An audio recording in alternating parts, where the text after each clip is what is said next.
originally, I don't know. I mean, this owner and a partner basically bought it. I worked with this owner since '96, something like that, long time, and he's owned everything. I sold him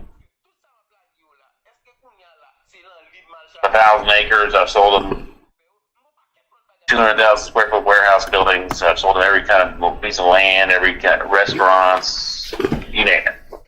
And but he was really hurt by the downturn. He'd done a bunch of new construction and everything. And when the downturn hit, it caught him kind of wrong, and so he had to kind of rebuild. And this is one of those things he bought. He was going to make a kind of like a drug rehab deal out of it. And before he got that really kicked off, he hit it really big with land development. Then he got back into land development. Did very, very, very well, and it just really was no point. And you know, I mean, he's making millions in one hand. He's not going to go out there and run this thing, you know. So it didn't make any sense for him. And then he has a partner in this, and that partner is also invested in other deals. And they decided to kind of split partnership on a lot of stuff. And so now it's owned by a partner who has, I don't know that he's ever seen it, to be honest. You know, and I've been told just to get rid of it. You know, I had sold it before. We owner financed it at 400, and those people came out and did a bunch of stupid paint, made it worse. And I think they got a divorce or something before they even opened. And so here we sit. This is not the kind of property I do. You know, but I'd also do whatever this client wants me to, you know. And so I think the bad, the good, the bad, and the ugly. And this is the last thing I have to get rid of that I don't want. I have Abonnez, commentez, partagez, like, abonnez. This thing is the one that I'm not even charging him. I just want out of it, you know. Whatever it takes to get a deal done, I'm going to do my best to get it across the finish line. I don't want to show it again, you know, if I don't have to. Like I said, I'm supposed to have a contract on it, but whatever. I'm happy to send you, let's see. I've got your email here. I'm going to send you complete walkthroughs and everything on the building. Sure. And you can take a look at it. And there's a number that works for you, but if you like, it looks like you're calling from Florida? Florida, Miami. Miami, yeah. If you don't have a use for it, it's tough. If I could wait till January, it's in an opportunity zone, but the new opportunity zone 2 for rural is much better than the opportunity zone 1. And right now we're at the end of the dates for Opportunity Zone 1, but come January 1st, you put it into an Opportunity Zone structure.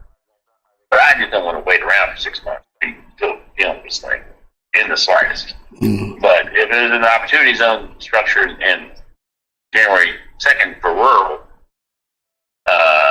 you'd never pay any taxes on the gain.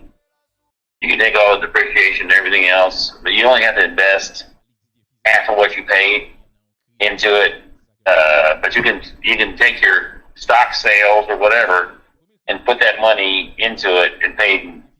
You defer the gains for 7 years. Okay. On that, and then those gains are reduced by 30%.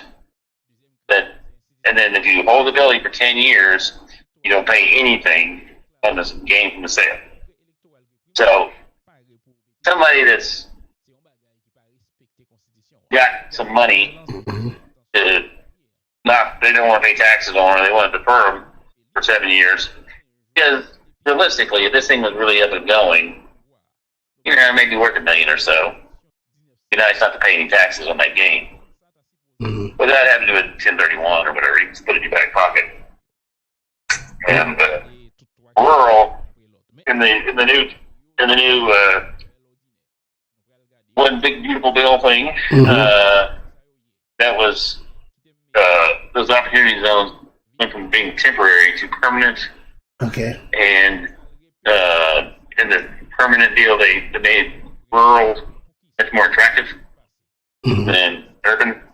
And so I'm confident there'll be a buyer for it come January 2nd. But I don't do that one wait around until January 2nd. I want to get rid of it. It doesn't help me at all to have it. I don't, more phone calls on it. But I'll send you everything I have on it, which is a lot. But I'm going to send it to you, and you'll have it in about 5 minutes. Yeah, absolutely. And, so you're saying like if you buy it by January, it would be an opportunity zone 1, you said, or 2? No, right now it's opportunity zone 1. Opportunity zone 2 is used for rural. And I need to look at the final maps are not complete for opportunity zone 2. They reduced them by about 25%. I think I've already checked it out, but I cannot remember for sure. And I'm going to look at it right now. But when I send you the email, I'll send you a little link about opportunity zones and stuff so you can kind of read through it. But, that would be. You can't really self-deal. You can't buy it now and then self-deal it to yourself later. But I'd probably be doing that myself. I just don't have capital gains that much. But I mean, I could. I've got, I don't want to tax one. I've got 11 houses to redo that I own. They're sitting vacant. I got too much on my plate. I don't want to fool with it. I'm my own personal house. I've just spent an absolute fortune on it to redo it to sell, and I've bought it with land and everything. I'm not in a position to do anything on it. And I don't have anybody. I just don't have anybody to use it. That's my problem. I don't, is it enough people out there for a nursing home? I don't know. I don't know anything about the nursing. I've been a broker for 38 years. I don't know anything about the nursing home business. I've sold a few, but I don't know anything about the business of running one. But pretty much what I do now is just land and investment sales, and I don't really get into things like this. This is not my forte. But sold everything. But anyway, I will send it over to you. Yeah. You'll have it in a few minutes. So once it's placed in category 2 or opportunity 2, even if the person buy it today, would it make any difference by January if they, No, see, you can't really self-deal it back to yourself. You can only own like 20% at that point. If you basically trade it into your own opportunity zone fund or whatever, you can't really do it. That's the problem. And you'd have to. And how does the opportunity zone work? You have to go to the county, and then you have to sign something. Abonnez, commenter, partager, like, abonnez. So let's say you sell $300,000 worth of stock. Sure.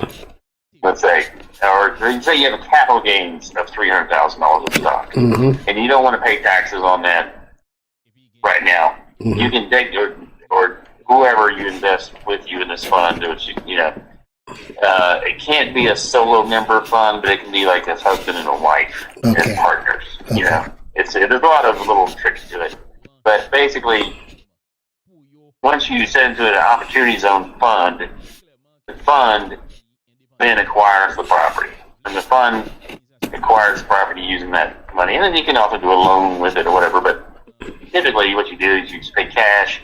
Use the cash to fix it up, and the requirement is you have to invest the cost. If you're buying raw land, you have to double the price of the land that you pay. But if you're buying a building, you have to improve it by the same amount as the building's value. So let's say this building is worth 150 and the land's worth. Let's say the building's worth 120 and the land is worth 50 or something like that. Then you'd have to put 120 into it. But in rural, now they've reduced that to 50%. So now you don't have to put like 60,000 into it. And you have like 2+ years to do that. And so at that point, and then so now all the taxes on that capital gains from the stock sale or whatever capital gains you have from any kind of anything,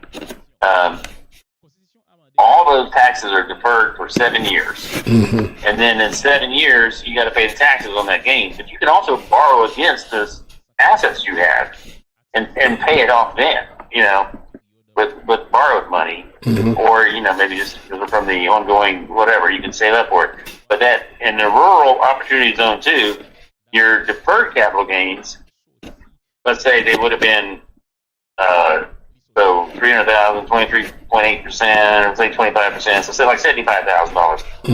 Those are actually reduced by another 30%, because it's in rural. And so, like 50,000, 7 years from now, instead of $75,000 today in capital gains, tax. And then if you hold it for 10 years, there is no income tax on it. You pay nothing on the gain. So for $2 million, you don't pay a dime. You still get to take all the depreciation, and you get to do all the other stuff that you would do, recapture money, and you can borrow against it, and do everything else. You have to hold it for 10 years. And then there's no tax on the gain. So it's a national law. For rural, I'll send you links to. Like you said, it's with the IRS. So, but you say it's gotta be with a fund. So therefore, it cannot be just one guy that have like maybe $400,000 or $500,000 in the bank. Can actually. It can be a husband and wife. Can it be one person with $100,000? They won't allow a single member LLC. They will not allow. Oh, so it cannot be any combination of two people or whatever. But I'm doing one now, where we're buying it, a piece of property that I'm probably going to double up when I ask, maybe in a year or two. Because once it's in the zone, it's in it permanently. Well, the zones will change every 10 years. Okay. So if you can hold it and say, well, I'm going to sell it to somebody to do an opportunity zone deal. But I think that's what I'm doing on this other one. It's about $1 million deal. I think it's undervalued at $1 million, but I think we can put it into a opportunity zone fund and approach accountants and all that kind of stuff that know about opportunity zones to put their clients into the fund that we would control for maybe $2.5 million or something like that. It's easily worth that. It's a piece of land with a house on 40 acres. That's like waterfront, but it would be a whole, like a micro resort with cabins and a big lake and ponds and got everything. It's a great use for that, and probably, and those buildings would count as the improvements that we'd have to do. But because we're only paying, if we put it in there at $2 million or something like that, we'd have to do about $1 million worth of improvement. And that's probably half a dozen cabins. And they can eat, it's over 40 acres. They can support about a dozen cabins. And I already know the rental market. I've looked at it for quite a while, but it's closing in 2 weeks. We'll sit on it for the next couple of years. The buyer wants to enjoy it for his family for a couple of years, but the plan is before the 10 years, redraw the maps again, because he can do it barely in these rural opportunity zone map. Before they redraw it again and they put it into an opportunity zone fund, cash himself out, have no debt against it, still have control of it, be a 20% owner, but still have the controlling votes to set up the fund. Abonnez, commentez, partagez, like. All that money back in his pocket, plus profit, plus he'll have a share of the revenue going forward, and then when he goes to sell it eventually, there'll be no tax on the gain. Oh, Yeah, when the fund goes to sell it eventually. Mm-hmm. But there's, it's an interesting thing. It is. It is. Unfortunately, it cannot. Anywhere. Go ahead. The Opportunity Zone Fund 2 is really because there was like these hard cutoffs in the Opportunity Zone 1 Fund 1. If you got it early, it was fine. But as you're getting here late, it's like, well, you put your capital gains in there, but they're due at the beginning of the year. So you didn't really gain anything there. You get the gain when you don't pay tax on the sale. But you don't have that. Now, going forward, in a rural, you'll have 7 years to defer those taxes no matter what. And then so if it's 5 years out from now, you still have 7 years. It's a permanent part of the tax code. You always have this 7-year window to take your big gains on your whatever stock you have or whatever, real estate or, whatever you have capital gains. And for the most part, for most people, that's that have significant gains, it's 23.8%. And the tax rate, it's the 20% for the kind of net investment income, or is that the Obamacare tax 3.8% on top, so it makes it round up to 23.8%. That's what most people are avoiding. So, like you start a fund, your investors can avoid paying that, and then they can. But the key is, you turn around and you borrow the money back. You don't do it like day one. You don't want to raise a red flag, but you go out a year or two, then you say, I'm going to refinance it, and you pay the cash investors back. Okay. And so they get their money back, or at least enough to pay their taxes when they're due, or probably conservative thing would be to wait about 6 to 7 years and then borrow the money or whatever. But it's kind of a deal for your doctors and all that kind of stuff. Just sick of paying taxes. Hey, they're just whatever they instead of sending it, but to benefit, instead of sending hundreds of thousands to the IRS, you just send it into a deal and you delay the paying the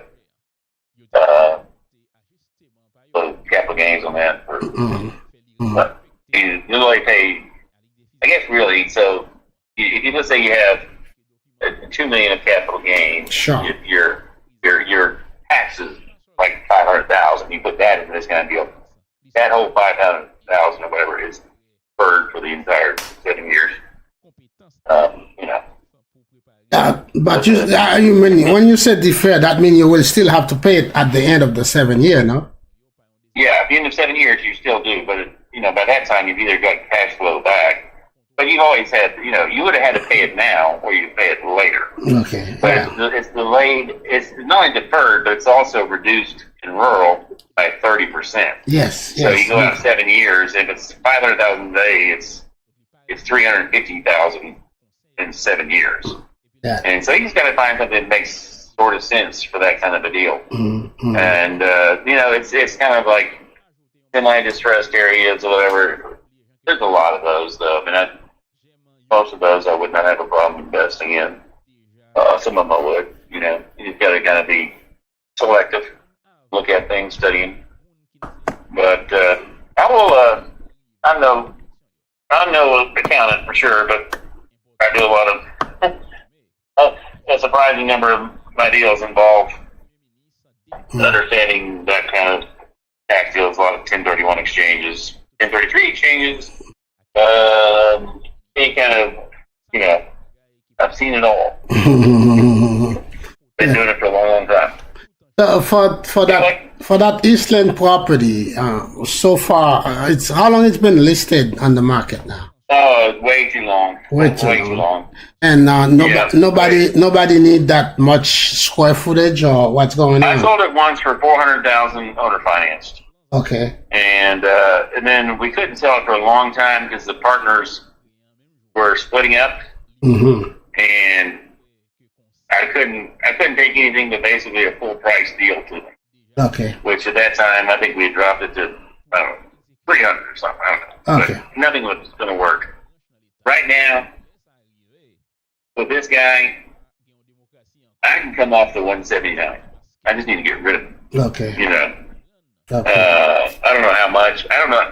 I don't ask my clients their bottom line. That's just not good brokering. But I don't want to show it. He doesn't want to deal with it anymore. This is a complete waste of everybody's time. And I have given back listings. A guy just called me just now. I gave back his listing for almost $2 million because he's so fixed on it. I told he was overpriced from day one. And Abonnez, commentez, partagez, like, abonnez. I've already been paid on the $400,000 sale. So I wouldn't charge him. So I'm just trying to stick it out as a favor. But other than that, and then they also have other properties listed with me that are substantial. And so this is, I can't really just say, yeah, here's the keys back, I'm done, because if I do that, then I'll lose the other properties, which are land deals, which I think I can sell. In the $2-3 million range. But anyway, this is it's just a headache. But I'm trying to do the best I can to, treat them fairly and do what I can to get it sold. But I was hoping for this other contract to come in today, but it has not. Yeah, it's kind of tough in the rural area. But is it like is it farming or just rural? Like, it could be like not urban. No, but it's a small town. It's like, I don't know, a few thousand people. Okay. And they just there's just not, it's probably a good daycare site or a good whatever. It's not. It's kind of in the neighborhood. It's not not up on a commercial corner. If it was a commercial corner, I'd probably knock it down, Okay. They sell it to their cost. But it's just, it's kind of hard to convert. It's kind of hard to do something with it. It is what it is. Yeah. It's just, if I had the right user is somebody that has some sort of ties to, they get government checks or they get insurance checks to house people, Okay. some sort of, like drug rehab or, it could be a daycare, it could be a number of things, but maybe it can't really be housing. People have talked about making apartments or something. That's just too far fetched. You're better off just starting over. I would do that. I think it just needs to be somebody. There's a lot of troubled youth and all that. There's all kinds of people that get checks for people with mental disabilities and all kinds of things. But it's a little too big. That's the problem. 16,000 feet. Easier to sell if it was 6,000. And the more feet you have, the more you got to redo. Yeah, it seems like there's no parking. Is the parking on the back, like by the big building? No, there's parking along the side. On the side. I'll send you everything. Okay. Once you see it, there's ample parking, and again, then there's a lot of extra land. Somebody was going to buy it, and they're going to build. They're going to use extra land and build. How they had a background in building houses in Mississippi, and they thought they could, make individual units on it and everything. And he was just a very, very difficult guy to get along with. And I turned him over to the seller. He couldn't get along with him either. So that one didn't make it. But it's time to be done with it. But give me about 15 minutes. I'll have everything. After that many years, most likely the power is not on. You don't even know if the utility is not on, no? As of today, the power is not on, but the power was on. We had all the air conditioning units checked. Okay. Oh, so you have. Nobody's stripped the power or anything like that. Nothing like that has happened yet. Okay, maybe it never happened. It will never happen because there are not so many people in the area. Why should they care about going into stripping wires and still. Yeah, listen, I've had the wiring stripped from the fanciest neighborhoods you can possibly imagine. from the fanciest office buildings. I've got one under contract right now in Arlington.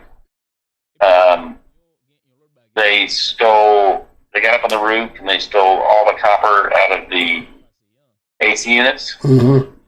Wow. And this is a building built in like 2009. They stole all the power from the outside panels. They got inside the building from the roof. Mm-hmm.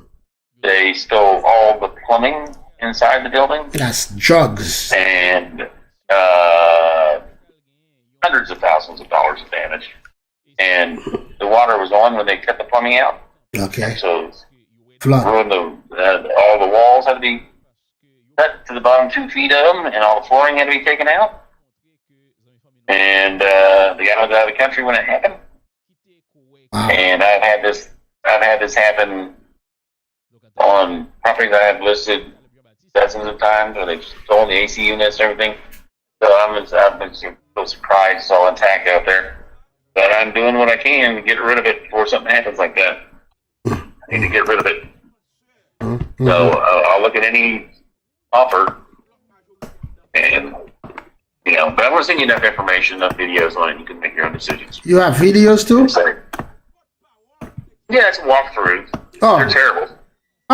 Doesn't matter. I'm not going to spend a lot of money on this thing. It doesn't make any sense to spend a lot. But I have everything. Okay. Drone shot, my own drone. I'm not paying professionals to go out there. I can't get professional. Abonnez, commentez, really partagez, like, abonnez. Whatever I can do. I got like walkthroughs from before and after and all. It's just you'll see. It's a lot. Oh yeah. So I will wait for them, and then we'll take it from there. Very good.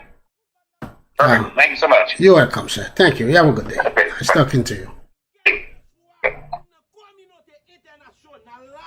Tes paroles, là, monsieur Babay là.